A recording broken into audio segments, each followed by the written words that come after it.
Amém. Meus irmãos, boa noite a todos.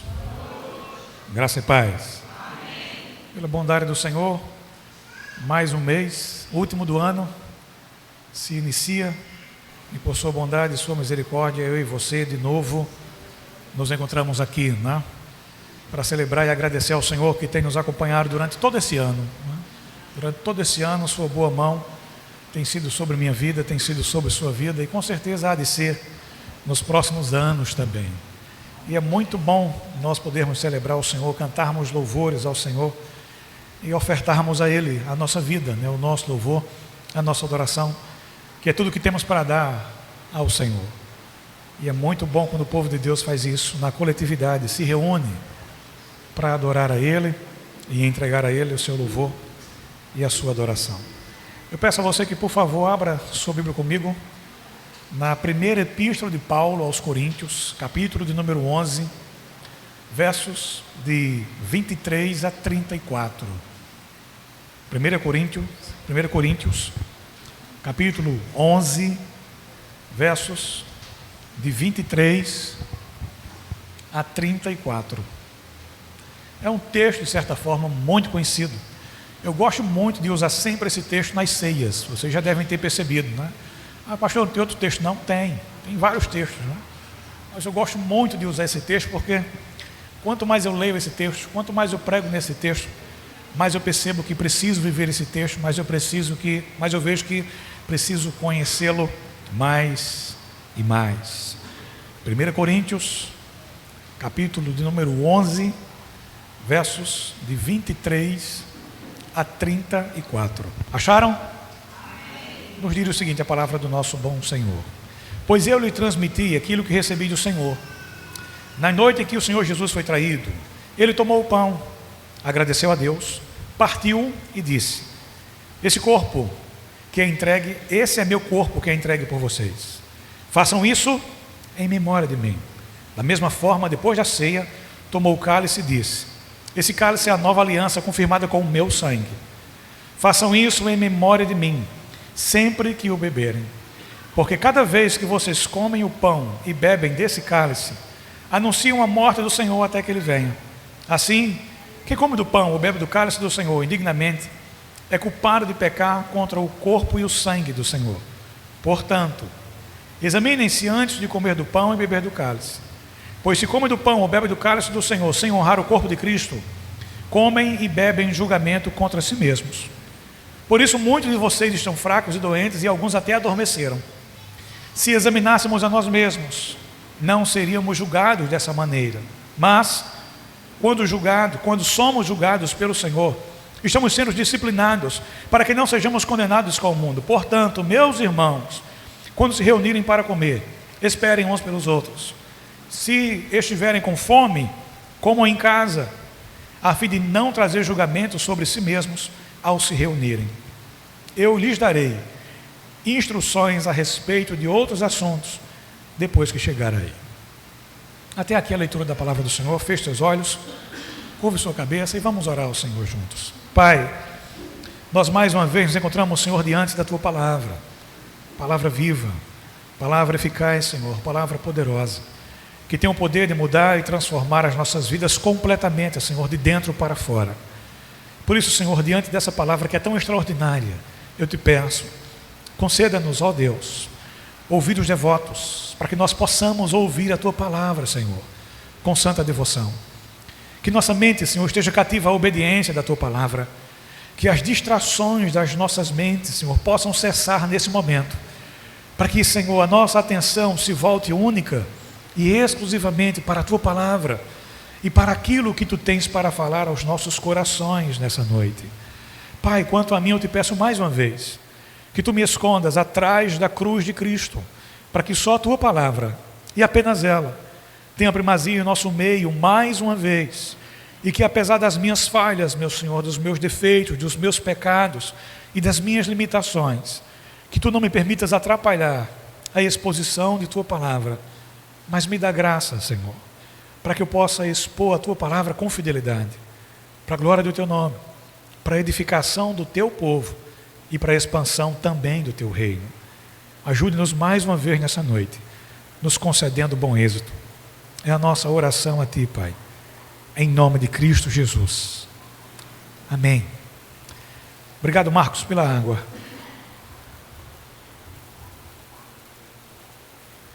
Como eu falei para os irmãos no início, esse texto é um texto que foi escrito pelo apóstolo Paulo para a igreja mais problemática do Novo Testamento, para a igreja de Corinto.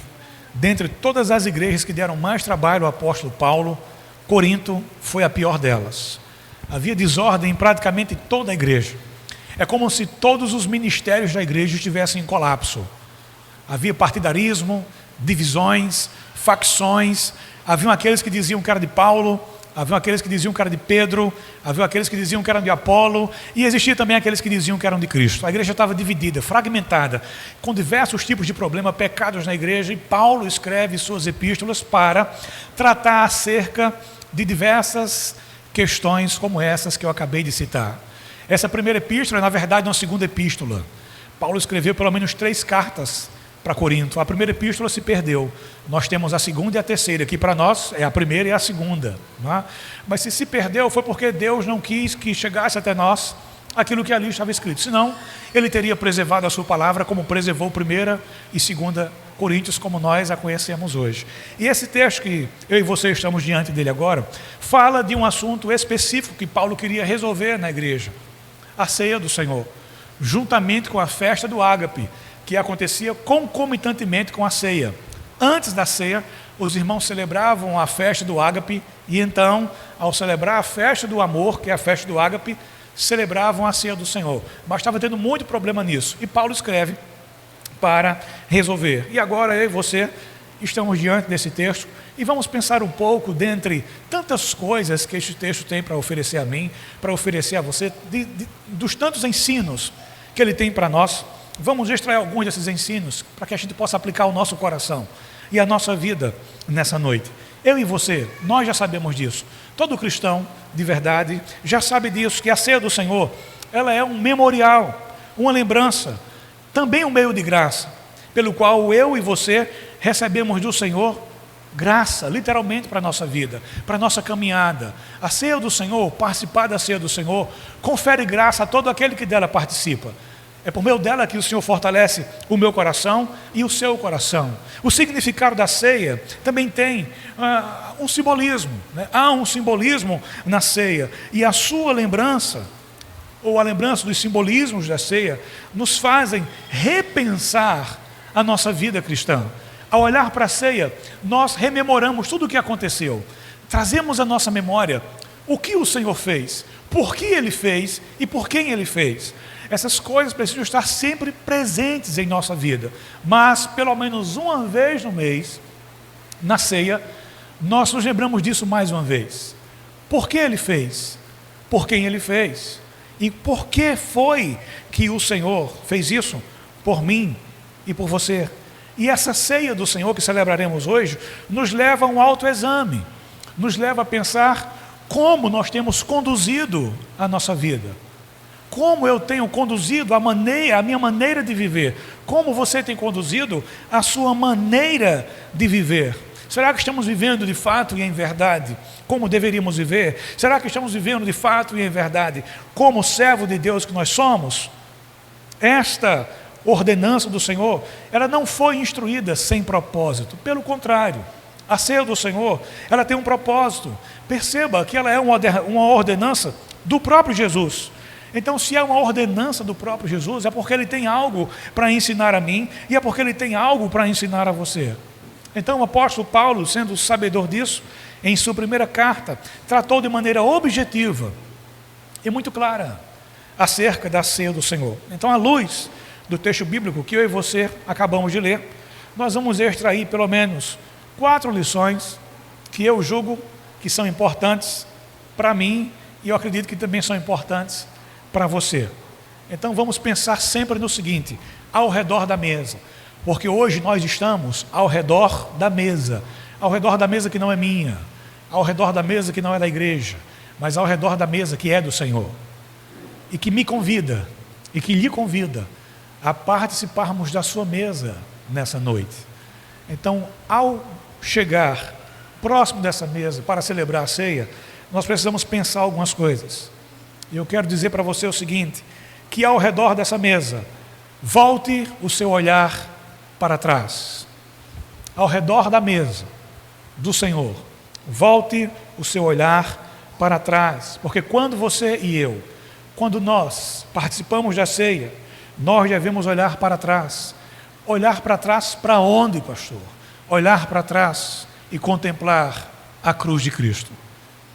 Ao nos aproximarmos da ceia, ao nos aproximarmos da mesa, a primeira coisa que a gente precisa fazer é olhar para trás e contemplar a cruz de Cristo. Veja o que Paulo diz no verso 26. Porque cada vez que vocês comem desse pão e bebem desse cálice, anunciam a morte do Senhor. Todas as vezes que a gente se reúne aqui para celebrar a ceia do Senhor e comemos esse pão e bebemos esse cálice, nós estamos anunciando que o nosso Senhor morreu. Que o nosso Senhor, há mais de 2000 anos atrás, foi morto. E é interessante você perceber, e eu também, que Ele ordenou que a sua igreja, que sou eu e você e tantos outros milhares espalhados por todo esse planeta, se lembrassem dele, não pela ocasião dos milagres que Ele realizou, mas por causa da sua morte. Ele não me chama para lembrar-me dele por conta dos exorcismos que ele praticou, das curas que ele realizou, das ressurreições que ele fez, mas ele nos chama para nos lembrarmos dele pela ocasião da sua morte. E por que é tão importante nos lembrarmos da morte de Jesus? Porque foi que o próprio Jesus pediu ou ordenou a mim e a você que nos lembrássemos dele pela ocasião da sua morte. Porque foi pela sua morte que foi concedida vida a mim e a você. Se ele não tivesse morrido, eu não teria vida. Se ele não tivesse morrido, você não teria vida. Se ele não tivesse morrido, não haveria esperança para mim, não haveria esperança para você. Mas porque um dia ele se entregou por amor de alguém como eu, e porque um dia ele se entregou por amor a alguém como você, há esperança para mim e há esperança para você. Por isso que a gente tem que lembrar sempre da morte do Senhor. Ele teve que morrer para que os meus pecados fossem perdoados. Ele teve que morrer para que os seus pecados foram perdoados. Os nossos pecados não foram perdoados assim, simplesmente por serem perdoados. Não, alguém teve que pagar a minha dívida. Alguém teve que pagar a sua dívida. E esse alguém foi Jesus, cravado naquela cruz, por amor de alguém como eu, repito, e por amor de alguém como você. Por isso que ao celebrar a ceia, nós estamos lembrando do porquê. Nós estamos nos lembrando do motivo pelo qual o meu Senhor e o seu Senhor morreu. E por quem esse Senhor também morreu. Ao nos assentarmos ao redor dessa mesa, devemos nos lembrar quão preciosos, apesar de ser quem somos, nós somos para Deus. Ao ponto dele nos amar e dar o seu próprio Filho em favor da minha salvação e da sua salvação. Que amor extraordinário, o amor de Deus por mim, o amor de Deus por você. Que amor que não pode ser medido, mensurado, nem comparado é o amor de Deus por mim e por você. Mesmo sabendo quem eu sou, mesmo sabendo quem você é, decide nos amar e entrega o que Ele tinha de mais precioso. Entrega a si mesmo quando entrega o seu Filho por amor de mim, por amor de alguém como você. A ceia é a celebração do amor de Deus pela minha vida e, obviamente, pela sua vida também. Você seria capaz de dar a sua vida por alguém? Eu não vou dizer nem por um filho, porque pelos meus filhos eu morreria sem pensar duas vezes. Pela esposa eu já tinha que pensar um pouco mais. Mas pelos meus filhos, ela não está aqui, né? Está para lá, mas está gravando, misericórdia. Caim, depois tu edita aí e corta. Mas quem é pai, quem é mãe sabe disso. Pelos nossos filhos nós daríamos a vida sem pensar duas vezes. Mas você daria a sua vida por alguém que tirou a vida de outra pessoa? Você daria a sua vida por um homicida? Você daria sua vida por um homem que vive uma vida desregrada? Por alguém que vive uma vida totalmente fora e afastada dos padrões de Deus? Você daria sua vida, ou a vida do seu filho, por alguém que não tem nenhum valor para a sociedade? Talvez você diga sim, mas na hora do vamos ver, talvez você dissesse não.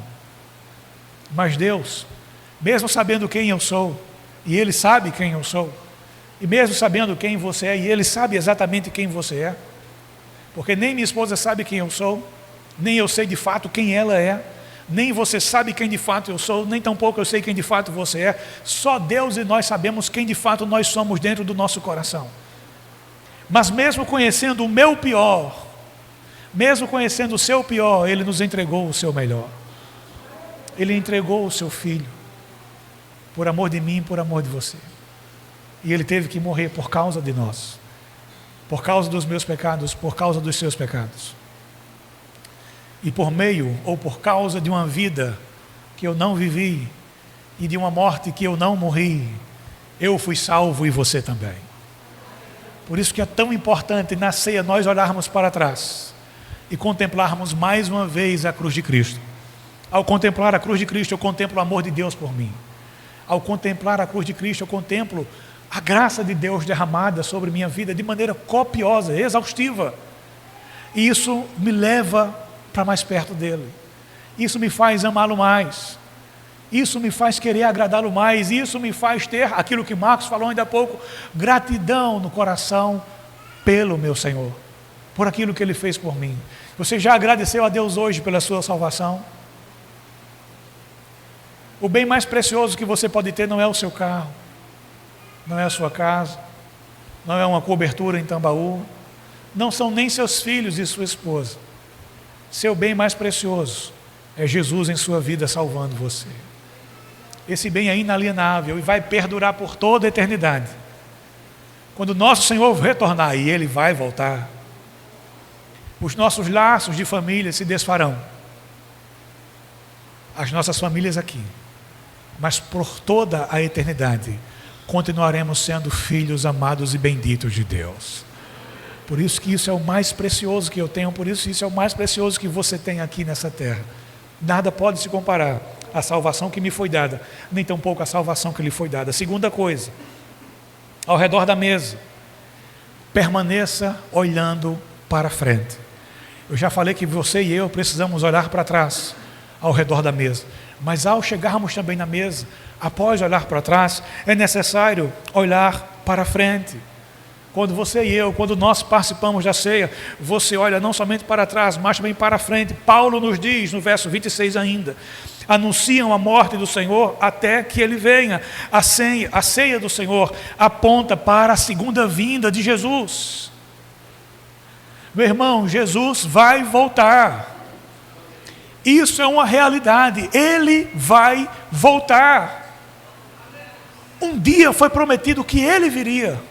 Lá em Gênesis 3, quando o homem cai, Deus fez uma promessa, que da semente da mulher viria aquele que iria salvar a humanidade.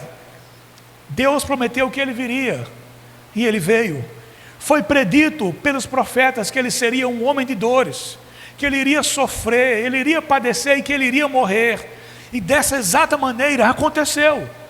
Mas também foi predito pelos profetas e também nos salmos, que Ele não ficaria morto, que Ele ressuscitaria. E conforme as profecias, Ele ressuscitou.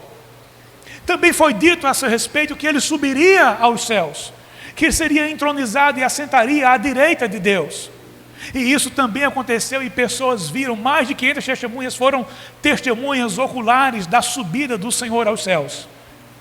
Mas também foi dito ao seu respeito que Ele voltaria. Então esperem o Senhor, porque Ele vai voltar. Se Ele veio uma primeira vez, se Ele morreu, ressuscitou, foi assunto aos céus, Ele também é poderoso para cumprir a sua promessa da sua segunda vinda. Ele vai voltar. E cada dia que passa se aproxima mais a vinda do nosso Senhor. Eu não sei quanto a você, Mas se isso não alegra o seu coração, nada mais nessa vida vai alegrar. Se você de fato acredita na vinda do Senhor, isso tem que encher o seu coração de alegria. Porque se eu e você esperarmos em Deus, somente aqui nessa terra, como disse o apóstolo Paulo, nós somos os mais miseráveis de todos os homens. Viver nessa terra, por vezes e por vezes, é um mar de lágrimas. É estar, como nós cantamos aqui ainda há pouco, muitas vezes na estrada, sozinho, na solidão de tantas noites indormidas, nas insônias que tantas vezes nós enfrentamos, por causa de tudo aquilo que nos cerca.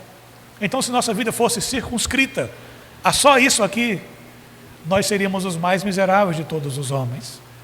Mas o mesmo apóstolo Paulo que escreveu essas coisas, ele também diz: aquilo que o olho não viu, aquilo que o ouvido não ouviu, e aquilo que não desceu ao coração do homem, é o que Deus tem preparado para todos aqueles que nele esperam.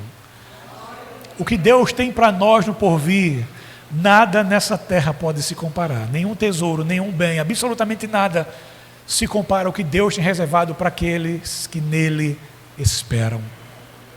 Por isso, quando eu me aproximo da ceia, quando eu estou ao redor da mesa, eu preciso olhar para frente. Porque quando eu olho para frente, eu me lembro que o Senhor vai voltar. E a expectativa da vinda do Senhor enche o meu coração de esperança. Fundamenta essa minha esperança todas as demais promessas que Ele cumpriu. Se Ele cumpriu todas as demais promessas, Ele vai cumprir essa promessa também da sua vinda. Se você e eu, se nós vivermos olhando para o aqui e para o agora, nós vamos encher o nosso coração de tristeza, nós vamos encher o nosso coração de decepção, e nós vamos encher o nosso coração também de desesperança. Por isso que a promessa da segunda vinda do Senhor tem que ser algo sempre presente no meu coração e no seu coração. Está ruim aqui, mas quando Ele voltar vai melhorar. Quando Ele voltar, tudo vai ser resolvido. Quando Ele voltar, Ele enxugará dos meus olhos e dos seus olhos toda a lágrima. Todas as minhas lágrimas, todas as suas lágrimas serão enxugadas pelo Senhor. E ali sim, não mais pranto, não mais dor, não mais morte, não mais luto, não mais nada daquilo que me faz sofrer e que lhe faz sofrer, não mais nada daquilo que me decepciona e lhe decepciona, nada mais disso, uma eternidade, perceba, uma eternidade vivida em glória com o Senhor. Que dia bendito, meu irmão, que dia glorioso será esse dia, quando o Senhor retornar. Ele prometeu aos seus discípulos que regressaria. João capítulo 14, versos de 1 a 3, não deixem seu coração ficar demasiadamente aflito, creiam em Deus, creiam também em mim. Na casa do meu Pai há muitas moradas, se não fosse assim eu lhes teria dito, vou preparar lugar para vocês, e quando tudo estiver pronto, virei buscá-los, para que estejam sempre comigo, onde eu estiver. Meu irmão, que promessa preciosa para o nosso coração. Saber que Jesus, o próprio Senhor, deseja estar comigo e deseja estar contigo por toda a eternidade. Hoje nós o conhecemos não de maneira completa nem plena, conhecemos em parte, mas um dia o conheceremos plenamente. Um dia você e eu teremos a oportunidade de ver o nosso Senhor. Você já imaginou nisso? Contemplar a face do Senhor. Eu acredito que seja uma face tão amigável. A vida aqui é tão difícil, meu irmão, não é? A vida aqui é tão difícil. Às vezes a gente quer só um abraço, a gente não quer nem que a pessoa diga nada, a gente quer só que a pessoa nos abrace. Mas todos os abraços que um dia foram negados a você serão compensados pelo abraço que o próprio Jesus lhe dará nos céus. Um dia eu serei abraçado por esse Senhor. Um dia você será abraçado por esse Senhor.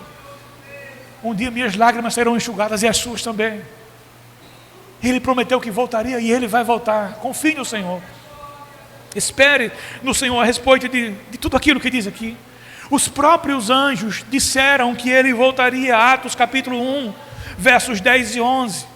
Continuaram a olhar atentamente para o céu, até que 2 homens vestidos de branco apareceram de repente no meio deles e disseram: homens da Galileia, por que estão aí parados olhando para o céu? Esse Jesus que foi elevado do meio de vocês ao céu voltará do mesmo modo como vocês o viram subir. Ele vai voltar. Ele vai voltar. Todo joelho se dobrará diante dele, e toda língua confessará que Jesus Cristo é o Senhor, para a glória de Deus. Todos os poderosos dessa terra se ajoelharão perante ele. Todos os joelhos de todos os homens mais influentes e mais poderosos, todos os governantes da nossa nação e de todas as demais nações se ajoelharão perante o Cordeiro de Deus e confessarão que ele é Senhor, para a glória do próprio Deus. Então, quando você celebrar a ceia, olhe para frente, se lembre: o meu Senhor vai voltar. Cristo não tarda a voltar. Já diz um hino muito antigo do cantor cristão: Cristo não tarda a voltar. Oh, que alegria, que gozo será quando Jesus regressar. E ele vem. Você está esperando por ele? Misericórdia, meu irmão. Um ou outro estão esperando por ele. Eu vou lhe dar uma chance de novo. Você está esperando por ele? Amém. Teve mais fé do que todo mundo junto. Ele vai voltar. Você precisa acreditar nisso. Com todo o seu coração, você precisa acreditar nisso, ou você se perde nesse muro de lágrimas. Confie nessa promessa, tome próxima promessa, que ela desça e fique instalada em teu coração. Para todo sempre, durante todos os dias, no nome do Senhor Jesus. Por isso eu não posso perder a esperança da sua volta, por isso você não pode perder a esperança dessa volta. Nós precisamos guardar essa promessa dentro do nosso coração. Ele virá, ele vai rasgar os céus e vem me buscar. Eu preciso acreditar nisso. Muitas pessoas têm perdido a expectativa da segunda vinda do Senhor, e por isso perderam a esperança. Por isso estão focando apenas nas coisas da terra. São cristãos que vivem na terra, enraizados na terra, mas não pensam nas coisas que são do alto, porque já se esqueceram da promessa da segunda vinda. Nós vivemos aqui? Sim, vivemos aqui. Somos cidadãos da terra? Sim, somos cidadãos da terra, mas nunca devemos nos esquecer que somos também cidadãos dos céus. Nossa pátria está lá, é aqui, mas é principalmente lá. Eu tenho que viver aqui, mas com minha cabeça lá. Um dia tudo isso vai passar. E quando isso passar, para todo sempre, eu e você, em uma nova terra, em novos céus, onde habita perfeitamente a justiça, para todo sempre ficaremos com o Senhor. Por isso que os nossos olhos se voltam para o céu em esperança. Em esperança, porque é de lá que vem o meu socorro, porque é de lá que vem o seu socorro. Jesus vai voltar. É isso que a mesa do Senhor nessa noite brada ao meu coração e ao seu coração. Meu irmão, sua vinda é certa. Não há dúvida com relação a isso. Sua vinda é certa. Sua vinda, queira Deus, será em breve. Sua vinda será física, visível, todo olho verá. Ele vai voltar. Será uma vinda poderosa, será uma vinda gloriosa, a vinda do meu bendito e do seu querido Senhor. Por isso, a ceia do Senhor remete o nosso olhar para a volta de Jesus, remete o nosso olhar para vivermos uma vida com esperança nessa terra. Terceira coisa, ao redor da mesa, examine a sua vida olhando para dentro. Já olhamos para trás, nos lembrando do sacrifício de Cristo. Sabemos que devemos olhar para frente, para a vinda do Senhor, mas é preciso também olhar para dentro, fazer um autoexame do meu coração, fazer um autoexame do seu coração. Verso 28, portanto, examinem-se antes de comer o pão e beber do cálice. Perceba que é importante nesse verso que Paulo nos manda não olharmos para o nosso irmão, não olharmos para a vida do nosso irmão, para condenarmos o nosso irmão. e dizermos: ele não tem condições de participar da ceia, ele não deveria participar da ceia. Paulo não diz isso. Paulo diz: olhe para dentro de si, olhe para o seu coração, preocupe-se com os seus pecados, porque são demais para você se preocupar com o pecado dos outros. Então olhe para o seu próprio coração, faça uma autoanálise, uma análise investigativa do seu coração. Esse autoexame é pessoal e intransferível. Você não tem como mandar outra pessoa lhe examinar, porque ela não conhece sua alma, ela não prescruta a sua alma. Só Deus e você conhecem sua alma. Por isso que esse autoexame, ele é pessoal e intransferível. Eu e você, nós não podemos nos assentar à mesa do Senhor sem critério, de qualquer maneira, de qualquer forma, sem fazermos uma autoanálise, sem fazermos uma investigação profunda do nosso coração nessa noite. Eu devo sim me aproximar da mesa, mas examinando o meu coração, averiguando como se encontra a minha vida, examinando a mim mesmo, não aos meus irmãos. Eu preciso ser juiz de mim, não do meu irmão. Juiz da minha própria vida, juiz da minha própria causa, juiz dos meus próprios pecados e não do meu irmão. Eu preciso literalmente rastrear a minha alma e não tirar a pulsação da alma alheia. Obviamente estou falando de maneira metafórica, não é? Mas eu preciso rastrear a minha própria alma e não estar querendo medir a alma alheia, o pecado alheio, o pecado do outro, quando eu tenho tantos pecados. Por isso que Paulo disse: examine-se, pois, o homem a si mesmo. É a você que você tem que examinar, não é o pastor, não é o irmão que está do seu lado, é a você. Eu vou examinar a mim e você precisa também examinar a você. Não fuja desse momento que é tão importante na sua vida.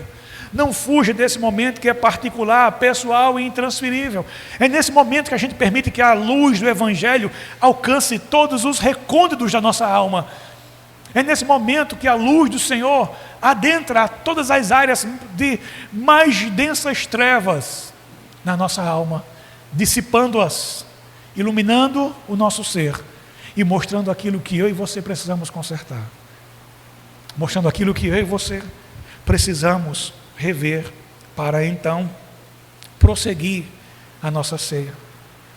Esse é o momento entre você e Deus, é um momento seu e do seu Senhor, e você não deve fugir desse momento por causa de um pecado.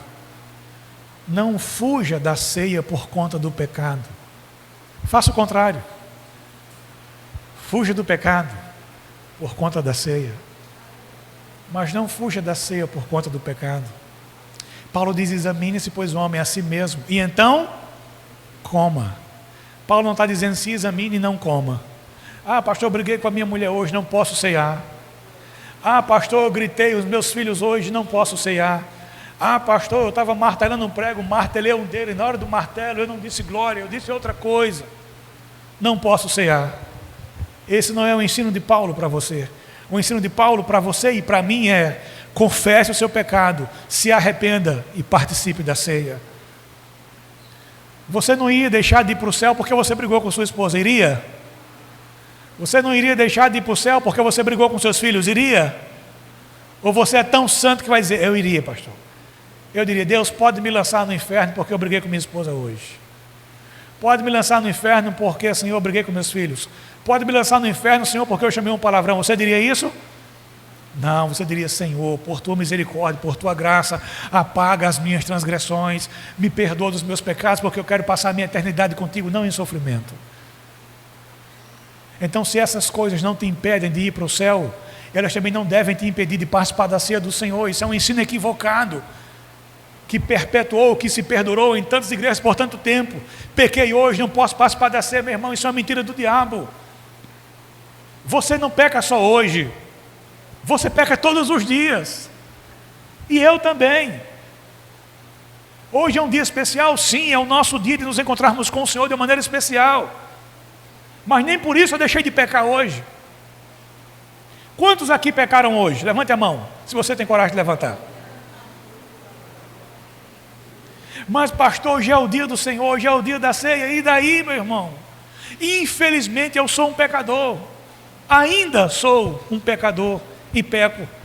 Mas haverá um dia, quando o meu Senhor voltar, que isso que é corruptível vai se revestir de incorruptibilidade. E nunca mais eu saberei o que é cometer um pecado na minha vida. Porque para todo sempre estarei com o meu Senhor. Mas até que esse dia chegue, lamentavelmente, a gente ainda vai continuar pecando. Mas que bom saber que para cada pecado existe o perdão. Eu sei que eu posso errar, mas eu também sei que existe o perdão por causa do sangue que foi derramado pela minha vida e pela sua vida. Por isso, eu preciso examinar o meu coração, me arrepender dos meus pecados, para que eu possa me aproximar da mesa do Senhor, confiando não da minha dignidade, mas confiando na dignidade do Senhor, porque a ceia também é um instrumento de restauração para a minha vida e para a sua vida. A ceia também é um tempo de cura e reconciliação nossa para com Deus. Esse é o dia, esse é o momento de você se reconciliar com o seu Senhor. É o momento de você de novo se aproximar do Senhor. Quando você tem consciência da sua própria indignidade de participar da ceia do Senhor, se torna mais fácil dela se aproximar. Porque eu sei que eu não sou digno de participar dessa mesa. Eu sei disso, eu tenho convicção disso, de que eu não sou digno de participar dessa mesa. Então, pastor, de onde vem a sua dignidade? A minha dignidade vem daquele que é digno para todos sempre. É por causa da dignidade dele que eu participo da mesa. É por causa da dignidade dele que você participa da mesa. Nós não somos dignos, mas a presença de Cristo em nós nos torna dignos e aceitáveis de participarmos da mesa do Senhor. De maneira que a nossa dignidade é a consciência da nossa indignidade. A dignidade de participar dessa mesa é a consciência de que eu sou indigno de participar dela. Por isso que eu preciso olhar para dentro. E por fim, nosso quarto ponto. Ao redor da mesa, olhe para o lado. Você já olhou para trás? Você já olhou para frente? Você já olhou para dentro? E agora o Senhor nos convida a olharmos para o lado. Quando celebramos a ceia, você olha para trás e o que é que você vê? A cruz de Cristo. Você olha para frente e o que é que você vê? A segunda vinda de Cristo, a promessa bendita do Senhor. Você olha para dentro e você faz o autoexame da sua alma. Mas após fazer isso, você também precisa olhar para o lado. Verso 33. Portanto, meus irmãos, quando se reunirem para comer, esperem uns pelos outros. Paulo estava orientando os crentes a que esperassem uns pelos outros para uma comunhão verdadeira, para uma comunhão sincera. Como eu falei lá no início do sermão, era comum que a igreja festejasse a festa do ágape antes da ceia, a festa do amor, mas eles estavam pecando na festa do amor. Aqueles que podiam trazer mais comida, traziam as melhores comidas. Os ricos traziam as melhores comidas, mas eles estavam comendo toda a comida que eles traziam. E quando chegava aquele irmão mais pobre, carente, trazendo pouca coisa, ou até nenhuma coisa ele podia trazer, não trazia nada, não tinha mais o que aquele irmão comer, e ele ficava com fome. Havia essa desordem na festa do amor da igreja. Uns se empanturrando, uns bebendo e outros ficando sem absolutamente nada. E Paulo disse: meu irmão, não é assim. Se você quer comer, está com fome, coma em casa. Mas aqui nós precisamos celebrar aquilo que nos une. Aqui nós precisamos celebrar a unidade da igreja. Então o que é que Paulo tem para nos ensinar quando ele nos manda olhar para o lado? Obviamente nós hoje não celebramos aqui a festa do ágape, mas nós precisamos nos amar mutuamente. Jesus diz que nós seríamos conhecidos pelo amor que temos uns pelos outros. Eu preciso amar você e você precisa me amar. Esse é o princípio que é nos ensinado por meio da festa do ágape. E esse princípio nos ensina que quando você se reúne para participar ou para celebrar a ceia, você precisa, e eu também, olhar para o redor. Olhar para o nosso redor, olhar para os lados, olhar para esse irmão que está perto de você e ver esse irmão como alguém que tem valor, ver esse irmão como alguém que tem importância. Vamos fazer um exercício? Olha aí para as pessoas que estão do seu lado, esquerdo e direito. Dê uma olhadinha para ele. Essa pessoa é amada por Deus assim como você também é. O mesmo valor que você tem para Deus, essa pessoa também tem. Na igreja não importa a sua importância, o seu cargo, o seu grau de instrução, a sua inteligência. Aqui a única coisa que nos nivela é o sangue de Cristo aspergido sobre nossas vidas. Essa comunidade aqui é a comunidade daqueles que foram lavados e remidos no sangue do Senhor. Não importa a sua titularidade aqui, não importa o seu grau acadêmico, não importa aqui quem você é, o que importa é, você foi lavado no sangue de Cristo, você é remido no sangue do Senhor, então você é meu irmão, é alguém digno do meu serviço, você tem valor. E observando você, olhando para você, eu considero você alguém digno do meu serviço, meu irmão, eu vou te servir. No reino de Deus é diferente do reino do mundo. Se você quer ser o primeiro aqui, sirva a todos. Sabe qual é o miolo, sabe qual é o núcleo do Evangelho de Marcos? Porque o Filho do Homem não veio para ser servido, mas para servir e dar a sua vida em resgate de muitos. Meu irmão, deixa eu perguntar algo para você. Se o seu Senhor serviu, quem somos, eu e você, para não servirmos ao nosso irmão? Se Ele nos serviu, meu irmão, quem sou eu, quem é você, para nós não servirmos? Igreja precisa e deve ser uma família, pobres e ricos, grandes e pequenos, líderes e liderados, todos são iguais perante o Senhor. Não há diferença para Deus entre mim e você. Na igreja não deve, em hipótese alguma, existir acepção de pessoas como existia na igreja de Corinto. Não deve haver isso aqui. Todos devem estar juntos, num só propósito, uma só fé, um só batismo. É isso que a Bíblia ensina. Um só Deus, um só Senhor, um só propósito, uma só fé. Caminhando todos em uma mesma direção, caminhando todos com o mesmo propósito, com o mesmo parecer. Devemos ter todos comunhão uns com os outros.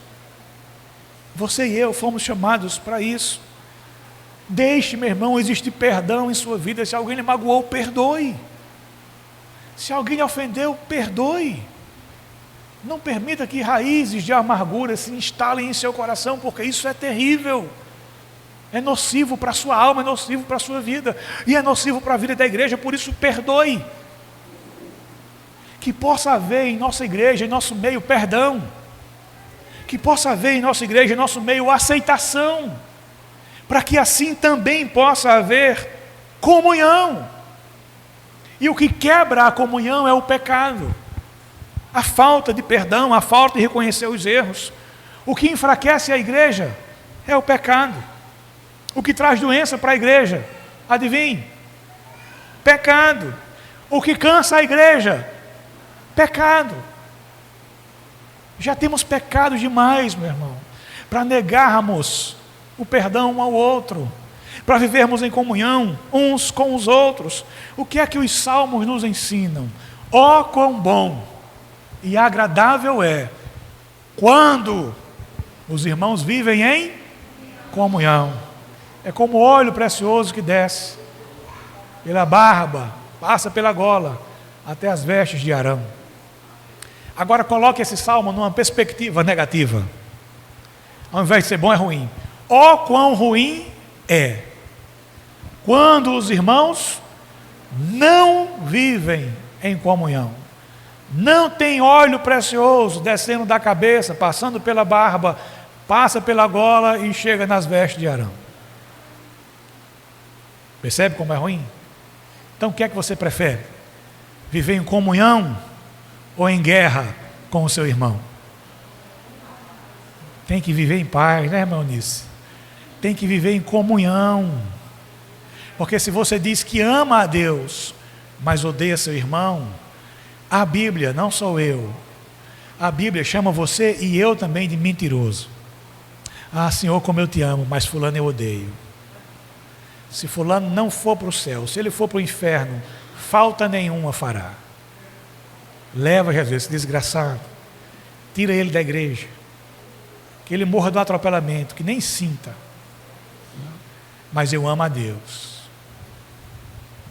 Você é um mentiroso, um hipócrita. E o que diz a palavra, o amor de Deus não está em você. Se você ama a Deus, não tem outra opção. Você tem que amar seu irmão. Se você ama a Deus, não tem outra opção. Você tem que amar seu pastor, mesmo ele sendo chato como eu sou. E até rimou, né? Então você tem que me amar, não tem outra opção. Se você ama a Deus, se eu amo a Deus, eu tenho que amar você. Precisamos nos amar. O mundo saberá que somos discípulos de Cristo se nós nos amarmos uns aos outros. Por fim, meus irmãos, concluindo o nosso sermão, ao redor da mesa, vamos recapitular. Volte o seu olhar para trás. Não esqueça do sacrifício de Cristo por sua vida, por minha vida, por nossas vidas, pela sua igreja. Ao olhar para trás, permaneça também olhando para a frente, aguardando com expectativa a volta do seu Senhor. Mas também olhe para dentro, faça um autoexame, olhe para o seu coração, a maneira como você tem vivido. E ao fazer isso, olhe também para os lados. Não esqueça do seu irmão. Somos uma família, vivemos em coletividade. E se nós fizermos isso, todos nós juntos, poderemos então, enfim, dar graças a Deus por aquilo que nos une. Ceia do Senhor é um tempo de graça de Deus para a minha vida e para a sua vida. É tempo de dar graças ao Senhor. É tempo de dar graças ao Senhor pela nossa salvação. É tempo de dar graças ao Senhor pela igreja onde você congrega. Pode não ser e não é uma igreja perfeita, não existe igreja perfeita na terra. Um dia vai existir, né? Mas hoje ele não existe. Mas dê graças a Deus pela igreja que você está inserido. É aqui que você está ouvindo a palavra do Senhor. Foi aqui que Deus te concedeu irmãos. Foi aqui que Deus te permitiu crescer na sua graça, no seu conhecimento. Então dê graças ao Senhor pela sua igreja. Dê graças ao Senhor pela vida das pessoas com as quais você tem contato. Dê graças ao Senhor pela vida eterna que lhe é garantida. Dê graças ao Senhor pela certeza de que um dia você vai morar no céu. E dê graças ao Senhor porque um dia você vai vencer completamente o pecado. Dê graças ao Senhor, meu irmão, porque você é alvo da maravilhosa graça do Senhor. Se um dia nós chegássemos aos céus e fosse pedido a nós qual é a senha para entrar, o que é que você diria? Qual será que seria a senha para nós adentrarmos aos céus? Eu acredito que seria uma frase, talvez até uma frase comprida, mas seria uma frase adequada. Eu não cheguei aqui pelos meus próprios méritos. Eu só cheguei aqui por causa da graça de Cristo Jesus em minha vida. Foi por conta da graça dele que eu cheguei aqui. Foi graça no começo, foi graça no meio e foi graça no fim. E é por conta dessa graça que eu e você hoje estamos aqui celebrando a ceia do Senhor. Que o Senhor, por sua graça, aplique a sua palavra em meu coração e em teu coração, para a glória do seu nome. Amém? Vamos orar. Senhor, nós te somos gratos por tua palavra bendita, Senhor. Te somos gratos, Pai, pelo dom das Escrituras, pela palavra que nos orienta, Senhor, de qual maneira nós devemos viver e nos aproximar da tua mesa.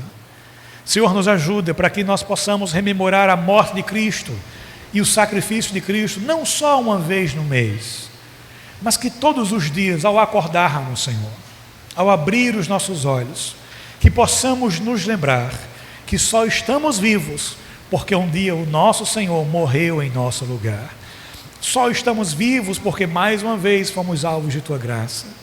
Não nos permita perder de vista, Senhor, a expectativa da vinda do Teu Filho, mas ajude-nos a vivermos com essa certeza indelével em nosso coração, de que um dia Ele vai voltar. Não nos permita perder essa esperança de vista, para que não venhamos a ficar desesperançosos, desesperados e incrédulos, Senhor, de que o nosso amado Salvador retornará.